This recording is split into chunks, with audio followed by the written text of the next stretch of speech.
যেদিন ধন সম্পদ সন্তান সন্ততি কাজে আসবে না, ইল্লা মান আতাল্লাহ বিকলবিন সালিম, সেদিন শুধু উপকৃত হবে বিশুদ্ধ অন্তঃকরণ নিয়ে যে আল্লাহর কাছে যাবে। সিগারেটখোর, মদখোর, জুয়ারি, নেশারি, মারামারি করা লোক, দুর্নীতিবাজ, ঘুষখোর, সুদখোর, মিথ্যাবাদী, মিথ্যুক, নাচ গান করনেওয়ালা, এদের হৃদয় বিশুদ্ধ নাকি 5 ওয়াক্ত সালাত আদায়কারী সদা সত্যবাদী আল্লাহ ভীরু এদের হৃদয় বিশুদ্ধ? কার? যে জুমার দিন সর্বশ্রেষ্ঠ দিনকে কেন্দ্র করে শেভ করে তার হৃদয় বিশুদ্ধ না? এদেশে শেভের দিন কোন দিন বলতে পারেন? এদেশে শেভের দিন কোন দিন বলতে পারেন? বিয়ের দিন শুক্রবার, শেভের দিন শুক্রবার। এই দেশে সিনেমা নাটক রিলিজ হয় কোন দিনে বলতে পারেন? কেন? সবার বন্ধ, সময় আছে সিনেমা দেখবে, এই জন্য শুক্রবারে সিনেমা নাটক বের হয় এদেশে। রমাদানের পর ঈদ আসে, ইবাদাহ, কুরবানি আসে, ইবাদাহ। ওরা জেনে গেছে, ইহুদি নাসারারা, মুনাফিকদের অনুসারীরা জেনে গেছে এখানকার মুসলিমরা আল্লাহর পক্ষ থেকে দেওয়া আনন্দ, ঈদের আনন্দ, আল্লাহর ইবাদত সৎ পথে না থেকে সিনেমা নাটকে মজে উঠবে, মেতে উঠবে। তাই ওরা ঈদ কুরবানি কেন্দ্র করে ওরা সিনেমা নাটক বানায়। ওরা জানে সবার ছুটি, চাকরি নেই, বাকরি নেই, বেতন আছে। এমন সুযোগের সময় ওরা নিজ পিতামাতা নিজের কোরআনের অজ্ঞতা দূর করবে না, আলিফ বাতা বলতে পারে না তা শিখবে না, সলাতের রুকু, এই যে আহকাম হুকুমগুলো ওরা জানে না, তাসবিহ তাহলিলগুলো ওরা জানে না, ওরা শিখবে না, ওরা সিনেমা নাটক দেখবে। মুনাফিকদের অনুসারীরা জেনে গেছে যে আমরা নামে মুসলমান, সময় পেলেই সিনেমা দেখব, সময় পেলেই নাটক দেখব। এই জন্য ওরা জানে কখন আমাদের বন্ধ, সে অনুযায়ী সিনেমা নাটক ওরা করে। এ হচ্ছে আমাদের ইমেজ মুনাফিকদের অনুসারীদের, শয়তানদের অনুসারীদের কাছে। ওরা জেনে গেছে আমরা কখন শেভ করি, ওরা জেনে গেছে আমরা কখন সিনেমা নাটক দেখি, সে অনুযায়ী ওরা আমাদের জন্য বানায়। আল্লাহ বলছেন, ইয়াউমা লা ইয়ানফাউ মালুন ওয়ালা বানুন। ও 5 সন্তানের পিতা, ও জজ ব্যারিস্টারের পিতা, ও এমপি মন্ত্রীর পিতা, ও ব্যবসায়ী ধনাঢ্য ধন সম্পদশালীর পিতা, ইয়াউমা লা ইয়ানফা, সেদিন কোন কাজে আসবে না, মালুন ওয়ালা বানুন, সম্পদ এবং সন্তান, ইল্লা মান আতাল্লাহ বিকলবিন সালিম, সেদিন শুধু উপকৃত হবে যে আল্লাহর কাছে একটা বিশুদ্ধ, সুন্দর, পরিষ্কার অন্তর নিয়ে হাজির হবে। ওয়াউজলিফাতিল জান্নাতু লিল মুত্তাকিন, আল্লাহ ভীরুদের জন্য জান্নাতকে নিকটবর্তী করা হবে। ওয়াবুররিজাতিল জাহিমু লিল গাওয়িন, ওয়াবুররিজাতিল জাহিমু লিল গাওয়িন, এবং পথ ভ্রষ্টদের জন্য জাহান্নামকে উন্মোচিত করা হবে। লা হাওলা ওয়ালা কুওয়াতা ইল্লা বিল্লাহ। তাহলে পথ ভ্রষ্টের জন্য সেদিন কি করবে আল্লাহ? আপনারা কি শোনেন নাই আমি কি বলছি? জাহান্নামকে কি করবে? খুলবে। জাহান্নামকে কি করবে? খুলবে, মেলে ধরবে, উন্মোচিত করবে আল্লাহ সুবহানাহু ওয়া তাআলা পথ ভ্রষ্টদের জন্য। ওয়াকিলা লাহুম, এবং ওদের তিনি সুবহানাহু ওয়া তাআলা বলবে, আইনামা কুনতুম তা'বুদুন, তারা কোথায় যাদের তোমরা ইবাদত করতে, মিন দুনিল্লাহ, আল্লাহর পরিবর্তে যাদের তোমরা ইবাদত করতে। আল্লাহ তার রাসূল বলেছে ডান হাতে খেতে, তুমি বাম হাতে খাও, কারণ সিনেমার নায়ক বাম হাতে খায়।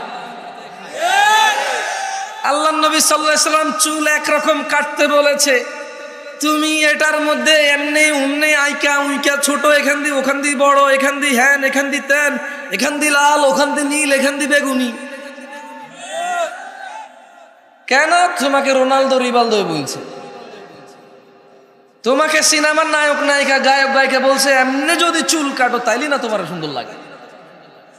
তিনি সাল্লাল্লাহু আলাইহি ওয়াসাল্লাম বলেছে, ওয়াগফিরুল্লাহ ও আমার উম্মতরা, দাড়িকে মাফ করে দাও, ক্ষমা করে দাও দাড়িকে। ওয়াফুল্লাহ, দাড়িকে লটকাও, যতটুকু ঝুলে ঝুলাও এটাকে। তুমি বলো সিনেমার নায়ক বলেছে, যখন তুমি একেবারে এটাকে শেপ করে ক্লিন করে সিদ্ধ ডিমের মতো হয়ে যাবা, তখন তোমার সুন্দর লাগবে। ভাই তোমারা কেমন লাগে জানি না, আমি ব্যঙ্গ করে বলছি না। বহু মানুষ দেখছি দাড়ি আছে, এরপরে শেপ করার পরে মনে হয় যেন ডিম ছুলে ফেলছে, এরকম আলু ছুলে ফেলছে এরকম লাগে। আমি ব্যঙ্গ করে বলছি না, বললাম আমার এরকম লাগে আর কি। আমার হয়তো এটা আমার প্রবলেম, হয়তো আমার হীন মন মানসিকতা, হয়তো আমার ছোট নিচ মন মানসিকতা। আমি আন্তরিকভাবে ক্ষমা চাচ্ছি আমার এই নিচ মন মানসিকতার জন্য। তবে আমার এমনই মনে হয়, দেখলে তোমার কাছে মনে হয় এখন লাভ দিলে 10 হাত উপর উঠে যাবার, শেভ করছো, ক্ষমতা বেড়ে গেছে। যে মেয়েরে প্রপোজাল করবে সে মেয়ে আর ফিরাইতে পারবে না। যেখানে চাকরির জন্য সিভি ড্রপ করবা, এখন চাকরি হয়ে যাবে তোমার। এখন যদি তুমি কারোর সাথে ঘুষাঘুষি মারামারি লেগে যাও, তোমার শক্তি বেড়ে যাবে, তুমি জিতে যাবা। দাড়ি কাটছো এই জন্যে, আমার এরকম মনে হয় না। আমার কাছে তোমার সিদ্ধ ডিমের মতো লাগে। আপনি নিজে তো শেভ করেন, ঠিক ঠিক বলছি বলে। আপনার কাছে কি মনে হয় আপনি ঠিক বেঠিক হবে এই জায়গায়? আমি একবারও জিজ্ঞেস করছি ঠিক কিনা, একবারও জিজ্ঞেস করছি? আমি যা বলি তার যদি সত্যায়ন আপনি করতে হয়, তাহলে আমি কি এখানে পরীক্ষা দিতে আসছি? মানে আমি বলবো ঠিক কিনা, আপনি বলবেন ঠিক, তারপরে ঠিক হবে, তাহলে আমি কি এখানে, আমাকে আনছে কেন? আমাকে আনছে জেনে বুঝে বলার জন্য। এবার যদি আমার বলায় ভুল হয়, আপনি সংশোধন করে দেবেন। আমি আপনাকে ঠিক বেঠিক জিজ্ঞেস করবো কেন? আমি পাগল যে আপনারা বলবো ঠিক, আপনি ঠিক বললে আমার গা গরম হয়ে যাবে। ও আল্লাহ, কত মানুষ ঠিক বলে। এভাবে ঠিক ব্যাঠিক হয় না ভাই। এই পুরো পৃথিবীর সব মানুষ যদি কোনো একটা ঠিককে ব্যাঠিক বলে, এটা ঠিক থেকে যাবে। এই পুরো পৃথিবীর সব মানুষ যদি একটা ব্যাঠিককে ঠিক বলে, এটা ব্যাঠিক থেকে যাবে।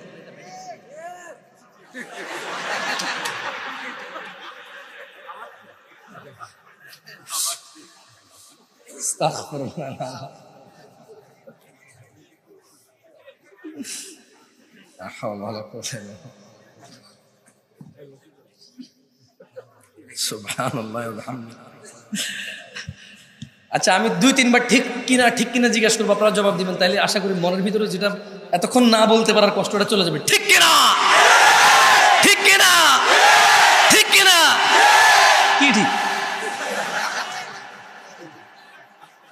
এই দেশে ঠিক কিনা বলার পরে যে ঠিক বলে সবাই, এটার কোনো ঠিক থাকা দরকার নেই। এই ঠিক কিনাটাই ঠিক, বুঝছেন? কোন সাবজেক্ট হওয়া লাগবে না, ঠিক কিনা এটাই একটা সাবজেক্ট, এটাই ঠিক। এবং ধরেন আমি বলি, আমাদের অবস্থা এমন, আমি দেখলাম যে ধরেন এক্স ওয়াই রে ঘুষি দিছে, আমি হইলাম জেড, এটা দেখছি। এক্স ওয়াই রে ঘুষি দিছে, আমি জেড দেখছি। এখন এক্স আইসা যখন আমার বলো যে জামশেদ ভাই, কোন জীবনে বেয়াদবি দেখছেন? না। আপনাদের সাথে কোনোদিন বেয়াদবি করছি? না, আসলে করেন নাই। ভাই আমি মারছি? না, আমি তো দেখি নাই। কেন আমার বিচারক মানছে তো, একদম জীবন আমার সাথে বেয়াদবি করে নাই। আপনাদের সামনে জীবনে বেয়াদবি করছি কোনোদিন? 2 কথা হয়েছে ভাই, কোন ভাই? এগুলোকে যখন যখন ফুলাই আমার সাক্ষী মানে, না আসলে বেয়াদবি কোনোদিন করেন না বেয়াদবি। তো এগুলো হচ্ছে আমাদের মানে একেবারে রক্তে মিশে গেছে জিনিসগুলা। অন্যায় দেখার পরও যখন আমার বিচারক মানা হয়, আমি বলি যে না, ছেলেটা তো সম্মান করছে আমার। মানে সিগারেট আল্লাহর সামনে খায়। কার সামনে খায়? আল্লাহর সামনে খায়। এটাতে বেয়াদবি নাই। বলে যে ছেলে খুব ভালো, জীবনেও বেয়াদবি করে নাই। মার জীবন সিগারেট খায় মনে হয়, আমাকে দেখি ভাবে হাত এইভাবে রেখে দেয় পিছনে। হ্যাঁ, মানে আমার সামনে খায় না। এই হলো যে ছেলের আদব। ওনার সামনে খায় না, এই জন্য ছেলের আদব। আল্লাহর সামনে খায় কোনো সমস্যা নাই। আল্লাহ আমাদেরকে বুঝে তৌফিক দান করে। যাই হোক, শোনো ছোট ভাই আমার, তোমাদের সামান্য কিছু নসিহত করে চলে যাব। আমার প্রাণ প্রিয় দিনী ভাই, আল্লাহ সুবহানাহু ওয়া তাআলা আমাদের সৃষ্টি করেছেন সুন্দরতম অবয়বে, এবং তিনি যেভাবে চেয়েছেন ঠিক সেভাবেই তিনি আমাদের সৃষ্টি করেছেন। যেমনটা তিনি কোরআনুল কারীমে বলেন, হুয়াল্লাযী ইউসাউবিরুকুম ফিল আরহামি কাইফা ইয়াশা, তিনি মাতৃগর্ভে যেভাবে ইচ্ছা তোমাদের আকৃতি গঠন করেন। আমাদের আকৃতি কে গঠন করেছে? বিয়ে শাদী, অমুক মেয়ে সুন্দরী, অমুক ছেলে সুন্দর, এই জন্য তোমার সময় আসার অপেক্ষা না করে জেনা ব্যভিচারে লিপ্ত হয়ে, দাঙ্গা ফাসাদে লিপ্ত হয়ে যেও না।